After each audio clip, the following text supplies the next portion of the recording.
Mũgũnda-inĩ wa rũhonge rwa Mwea kaunti-inĩ ya Kirinyaga nĩ arĩmi mahetwo mathomo ma ũrĩmi wa mũcere oro hamwe na njĩra cia kũhũrana na ndinoho thikimu-inĩ ĩno.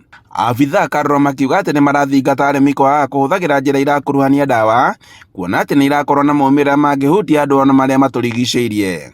Once they have done their transplanting, they need to drain the water, because of course without the water you do not have the golden apple snails. So they need to drain the water so that the golden apple snails does not attack the transplanted seedlings. And we have been able to take them through that process of management of the golden apple snails. Instead of using the chemicals, which we know they have an effect to the environment, we are encouraging them to use biological control or another control where we are not using chemicals. Oho arĩmi nĩ moretio gwĩtĩkĩra kũhũthagĩra mbegũ iria njĩtĩkĩrie na iria ihetũkĩtio na nĩguo kũhota kũhĩtana na thĩna wa tũtambi ta ndinoho.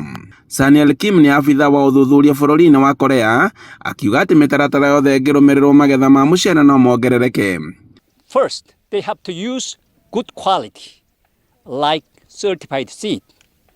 Then they have to grow the seedling grows for around 21 days. Before we transplant, we have to control golden apple snail. Then after transplanting, they have to do it good water management. Arĩmi magĩthiĩ na mbere na gũteta nĩ ũndũ wa kuongerereka kwa ndinoho ici mĩgũnda-inĩ, makiuga atĩ nĩ irarehe hathara nene makĩria rĩrĩa mũcere wĩ mũnini, kuona atĩ ndinoho ici nĩ ikoretwo ikĩũrĩa na njĩra nene makĩria. Nĩ indo itarathira tondũ mwanzo wacio no kũnina maĩ, drip maĩ mothe ũmarute nĩgetha kwage maĩ. Wacokia maĩ igoka igũrũ rĩngĩ, na nĩ igucagia mũcere wa kwambia kũhanda na kũrĩa thĩ ugatura ucokagĩrĩria. Rĩu nĩ indo iratũgia na nĩ indo njũru na nĩ indo itarĩ njega, no mũcere wakinya ta mweri na nuthu ikambia kũrĩa ria. Mũikarĩri gĩtĩ wa kamĩtĩ ya ũrĩmi mbunge-inĩ ya Senate na ũrĩa nowe seneta wa Kirinyaga Kamau Mũrango nĩ orĩtie ministry ya ũrĩmi gũtũma ataaramu makĩria mwena ũyũ na nĩguo kũhĩtana na thĩna ũyũ na ũrĩa ũkoretwo ũgũmĩire arĩmi na njĩra nene thikimu-inĩ ĩno ya Mwea.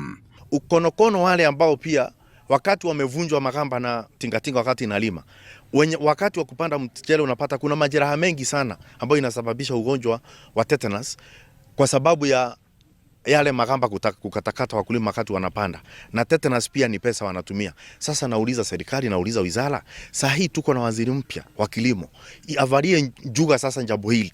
Handũ-inĩ ha Inooro TV kuma Mwea kaunti-inĩ ya Kirinyaga, njĩtagwo Boni wa Thuku.